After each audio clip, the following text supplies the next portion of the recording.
ओम।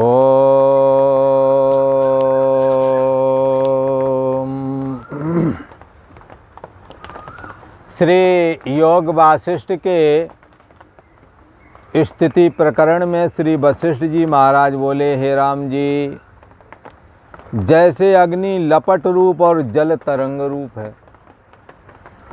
हाँ, अग्नि कहीं बड़ी तेज़ी से जहाँ लग जाती तो वहाँ देखेंगे उस लपट निकलती है। वो लपट, अग्नि तो नीचे जल रही पर लपटें उठ रही हैं ऊपर तक। तो अग्नि और लपट अलग नहीं, एक ही वस्तु है। ऐसे ही इस देह और जगत को आत्मसत्ता से अभेद जानना। जैसे अग्नि लपट रूप और जल तरंग रूप है और जल ही तरंग रूप होकर के दिखता है, ऐसे ही ये आत्मसत्ता जगत रूप होकर के भाषित होता है। जैसे स्वप्नावस्था वाला जगत साक्षी आत्मा की ही अभिव्यक्ति है। स्वप्नावस्था वाला जगत साक्षी आत्मा से अलग होकर के कोई वजूद ही नहीं रखता। हे राम जी, जीव अपने संवेदन के फुरने से, किसी ने कहा जीव का संवेदन क्या है, तो संवेदन यही है जो मैं हूँ लग रहा है। ये जीव का अपना संवेदन है। फिर मैं कौन हूँ, स्त्री पुरुष हूँ, तो हमारा क्या काम है, ये सारे संवेदन के अंतर्गत आ गया। हमें अब क्या करना चाहिए, कोई ड्यूटी जाएगा, कोई घर के काम करेगा, ये सब संवेदन की फुरनाएँ हैं। जीव का अहम ही संवेदन है। इस संवेदन में नाना प्रकार की फुरना होती है, संकल्प विकल्प होता है, जिसके अनुसार हम और आप जगत के कार्य व्यवहार में लग जाते हैं। तो इसलिए यहाँ कहते हैं, जीव अपने संवेदन फुरने से, नाना प्रकार के संकल्प से, नाना प्रकार का संकल्प हमारा आपका मन करता ही है, ये बात किसी से छुपी नहीं है। तो नाना प्रकार के संकल्प विकल्प से ये विपर देखता रहता है। यह पदार्थ है और ये मैं हूँ, ये पराये हैं, ये रिश्तेदार हैं, ये नातेदार हैं। नाना प्रकार का ज्ञान होता, नाना प्रकार के उन लोगों के विषय में नाना प्रकार से सोचता है, राग द्वेषात्मक ढंग से। तो इसलिए यहाँ कहते हैं ये विपर रूप देखता है। देखना क्या चाहिए था, मैं आत्मा हूँ, मैं ब्रह्म हूँ, ऐसा चिंतन करना चाहिए। पर उसके विपरीत ये देखता है, ये घरबार है, ये परिवार है, ये फलां ढिमके, उनके प्रति राग और द्वेष का चिंतन। और ऐसा सोचता है कि ये मैं हूँ और बाकी पराये हैं, ये रिश्तेदार हैं, ऐसा करके हाँ सोचता है, उसी अनुसार विपर चिंतन करता है। जब अपने आप को जानता है, राम जी, यह पुरुष है, जब अपने आप को जानता है तब ये अज्ञान भ्रम नष्ट हो जाता है। जैसे सपने से जो जाग गया, वो सपने के जगत में होने वाला सुख दुख जो से प्राप्त हो रहा है उससे भी छूट जाता है। ऐसे ही इस जगत के विषय में भी समझना चाहिए। जब अंतर्यामी आत्मा में ये जाग जाता है पुरुष, तो यहाँ के सुख और दुख उसको अपने नहीं रह जाते। इसलिए ब्रह्म को जानने वाले के लिए कहा, हर्ष शोकौ जहाति। उसके हर्ष और शोक दोनों ही चले जाते हैं। हे राम जी, हर्ष किसका करे? संसार में कौन सी ऐसी वस्तु है जिसके लिए हर्ष करें? जितनी भी वस्तुएं हैं वो उत्पत्ति और नाशवान हैं और क्षण क्षण बदलने वाली हैं। जिस चीज़ का निर्माण हुआ है वो चीज़ एक दिन खराब हो जाती है। मशीनरी को भी देख लें आप। और जिसने आकर जन्म लिया है उसने एक दिन कूच किया है। जो जन्म लेता है वो मरण को प्राप्त होता है। तो किस पर हर्ष करें? यहाँ कहते हैं अज्ञानता के कारण ये अपने को जानता नहीं। जब अज्ञान भ्रम नष्ट हो जाता है तो अपने को जान जाता है। जैसे वृक्ष में राम जी बीज सत्ता परिणाम से आकार के आश्रय बढ़ता जाता है। ये बीज है, परिवर्तित हो जाता है, अंकुर निकल आता, अंकुर से पेड़, पेड़ से वो पेड़ जैसे अंकुर निकलता है तो पेड़ निकलता है, उसके टहनियाँ, पत्ते ये सब आने लगते हैं। तो ये बीज का ही तो परिणाम है जो हमें और आपको पेड़ का स्वरूप दिखता है। ये क्या है? बीज का ही परिणाम है। बीज का परिणाम क्या है? आकार के रूप में आकार बदलता चला जा रहा है। तो इस तरह से ये कोई भी लता पल्लव बढ़ता है। हे राम जी, ऐसे ही आत्मा में चित्त संवेदन फुरता है, और फुरना जो आत्म सत्ता के आश्रय होती है हमेशा, कोई भी फुरना बगैर सत्ता के नहीं होती। जैसे कोई भी इलेक्ट्रॉनिक यंत्र होगा बगैर बिजली के कैसे चलेगा, ऐसे ही कोई भी फुरना आत्म सत्ता के आश्रय से ही विस्तार को प्राप्त होती है। हाँ, फुरना होती है संकल्प रूप। आत्म सत्ता सदा एक जैसा रहता है, सो संकल्प रूप ही है। ये फुरना फुरती जाती है, आत्मा उसको सत्ता देता जाता है। जैसे लहर फुरती जाती है, पानी उसको सत्ता देता चला जा रहा है, तो लहरें फिर और आगे वाली तो आगे गई, पीछे फिर और बनती चली जा रही है, उससे पीछे और बनी आ रही है। इसको कहते हैं पानी के अंदर का संकल्प विकल्प। ऐसे ही हमारे अंदर, आपके अंदर मन की वृत्तियाँ उठती हैं, उनको कहते हैं संकल्प विकल्प। उसमें जगत की दृढ़ता है। तो आपके मन में, हमारे मन में जितने भी लोग हैं, सभी के मन के अंदर में जगत के संस्कार प्रबल हैं। लिहाजा जगत की बातें ही जल्दी सीख जाते हैं।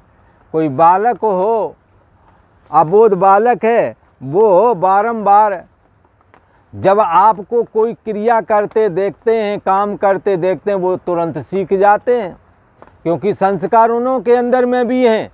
जो काम आप करते हैं वो पहले जीवन में वो भी करते रहे हैं।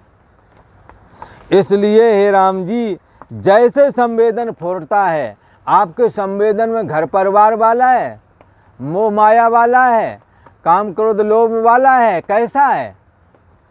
आपका संवेदन जैसा होगा ना, आप वैसे ही करते मिलेंगे। और जब शरीर शांत हो जाएगा तो वो संवेदन के संस्कार आपके मन में चिपक जाते हैं। आप जहाँ जन्मेंगे वही संस्कार लेकर के फिर प्रकट हो जाएंगे और फिर वही काम करेंगे, चाहे वो भले कर्म हो और चाहे दूसरों को दुख देने वाले कर्म, निषिद्ध कर्म क्यों ना हो, सब आपने संस्कार अर्जित किए हैं। तो संवेदन जैसा फुरना आपके अंदर होवेगी, वैसा ही होकर के स्थित होता है। हे राम जी, उसमें एक नीति है जो कि ब्रह्मा जी की बनाई हुई है। जो पदार्थ जिस प्रकार हो तैसे ही स्थित रहता है, अन्यथा होता नहीं है। बोले कैसे? ये कैसे कही? जैसे ब्रह्मा जी ने क्या बनाया है? सारी सृष्टि, उसमें पानी बनाया है। पानी का स्वभाव कैसा कर दिया? शीतल। आप कहोगे गर्मी में तो गर्म हो जाता है। तो जो स्वभाव होता है वो थोड़ी देर के लिए आप उसको चेंज कर सकते, पर हमेशा नहीं उसको चेंज कर सकते। पानी शीतल होता है, धूप खत्म हो जाएगी फिर शीतल हो जाएगा। पानी का स्वभाव द्रवता है, भले ही बर्फ बन जाए, धूप आवेगी फिर पानी बन जाएगा। पानी का स्वभाव द्रवता है और शीतलपना है, ये स्वभाव छूटता नहीं है। जैसा बनाया है पदार्थ का स्वभाव वो वैसा ही रहता है। जैसे बसंत ऋतु में ये जो रस होता है ना, बसंत ऋतु में बड़े विस्तार को प्राप्त होता है। कोपलें फूट आती नई नई, हर एक पेड़ों में पतझड़ तो होने के बाद में नए नए पत्ते आते हैं, उसी में कोयलें आकर छिपकर बैठ जाती हैं, फिर कू कू करती हैं। बड़े विस्तार को प्राप्त होता है बसंत ऋतु में रस। ये जो पेड़ पौधों का रस है बड़े विस्तार को प्राप्त होता है। हे राम जी, कार्तिक महीना आने पर धान उपजता है, धान कार्तिक महीने में आ जाते हैं।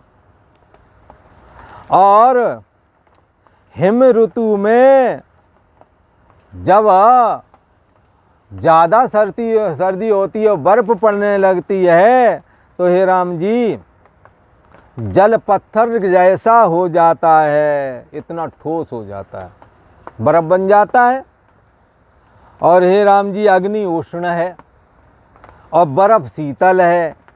ये जो है इनके स्वभाव पहले ही से नियत किए गए कि बर्फ़ शीतल ही रहेगी और पानी अग्नि तो गर्म रहेगी, पानी ठंडा रहेगा।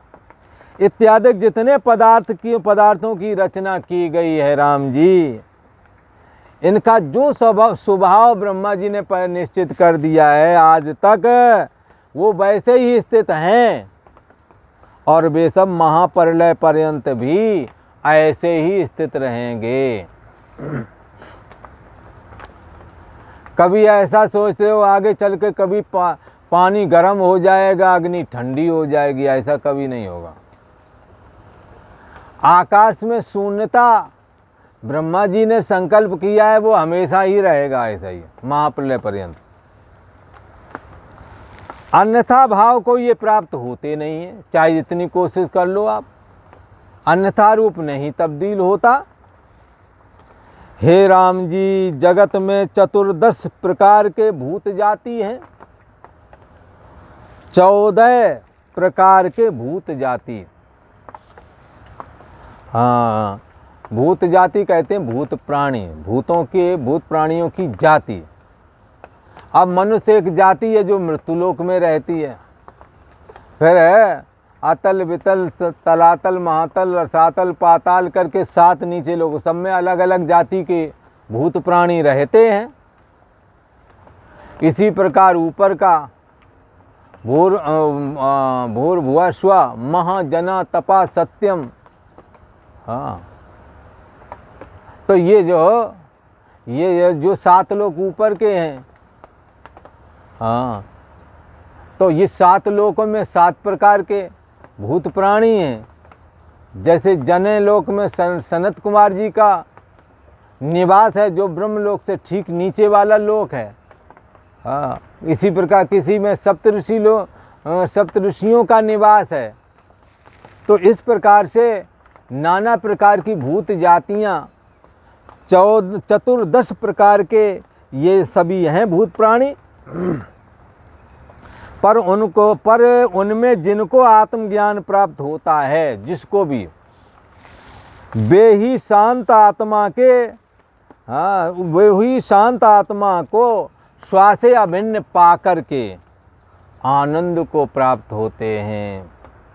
वरना नान्या पंथा विदते यनाय, इसके अलावा और कोई चारा ही नहीं है इस संसार से छूटने का।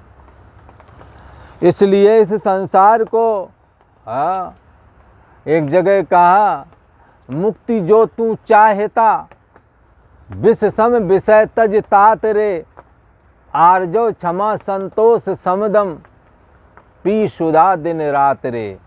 संसार जलती आग है, इस आग से झट भाग कर आ शांत शीतल देश में, हो जा अजर हो जा अमर।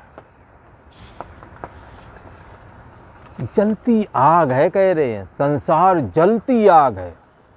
यहाँ देखें राग है जिनके किसी से प्रेम है, लगता कहीं वियोग ना हो जाए उसकी चिंता करते हैं तो भी हृदय दुखी। किसी से द्वेष बुद्धि होगी तो भी छाती जल रही है। सामर्थ्य ना हो तो फिर छाती ही जलेगी। इसलिए यहाँ कहते हैं कि वे जो 14 प्रकार के भूत प्राणी हैं 14 भुवन में, हाँ, वो उनमें से आनंद को वही प्राप्त होते हैं, चाहे मृत्युलोक का हो, चाहे स्वर्ग का, पाताल का, कहीं का भी हो। जिसने अंतर्यामी आत्मा को जाना है वही आनंद को प्राप्त होता है, वही निश्चिंतता को प्राप्त होता है, वही तत्व ज्ञान के द्वारा आत्मा में स्थिति लाभ प्राप्त करके कैवल्य निर्वाण को प्राप्त हो जाता है। तस्य कार्यम न विद्यते, फिर उसके लिए कोई कार्य बाकी नहीं रह जाता। आत्मा ही वेदम सर्वम, उसके लिए सब कुछ आत्मा ही हो जाता है। परंतु हे राम जी, जिनको प्रमाद है वे भटकते रहते हैं। कहाँ भटकते रहते हैं? पुनरप जननम पुनरप मरणम पुनरप जननी जठरे सहनम, इह संसारे खल दुस्तारे, कृपया पारे पाए मुरारे, भज गोविंदम भज गोविंदम भज गोविंदम मूढ़मते।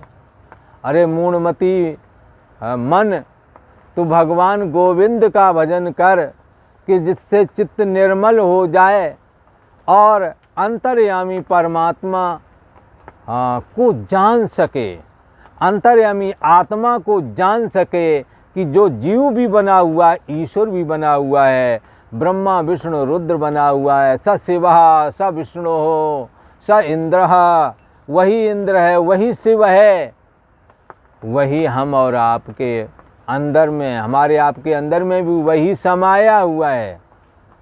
इसलिए तुम ही बुढ़ो हो, तुम ही जवान हो, तुम ही यौवन अवस्था वाले हो, तुम ही बालक हो, तुम ही डंडा लेके कमर झुका कर चलने वाले हो। कौन? हे आत्मदेव परमेश्वर, तुम ही हो सब रूपों में। इसलिए यहाँ कहते हैं जिनको प्रमाद है, अर्थात जो आत्म सत्ता को नहीं जानना चाहते अथवा नहीं जाने, वो जन्म मरण को प्राप्त होते हैं। जैसे जैसे राम जी कर्म करते हैं तैसे तैसे संस्कार बनते हैं, तैसी गति पाते हैं ये लोग। और आज इस मृत्यु लोक में आकर के जन्मते हैं, यहाँ से जाकर के फिर यमराज की पुरी में जाते हैं। आवागमन में भटकते भटकते यमराज के मुख में जा पड़ते हैं, नरकों में जा पड़ते हैं। जैसे समुद्र में तरंग उपज कर लय हो जाते हैं राम जी, तैसे ही जन्म जन्म लेते हैं, उपजते हैं और मरते जाते हैं। कई क्षणिक जन्म होते हैं, क्षण में मर जाते हैं। जन्म जन्म जन्म उपजते हैं और मरते जाते हैं, और फिर मोह माया के चक्कर में पड़ कर के उन्मत्त की नाई प्रमादी हो कर के इस जगत में भ्रमते फिरते हैं। इत श्री योग वशिष्ठ स्थिति प्रकरण चिदात्म रूप वर्णन नाम 63तमः सर्गा। और आज इतना ही। ओम।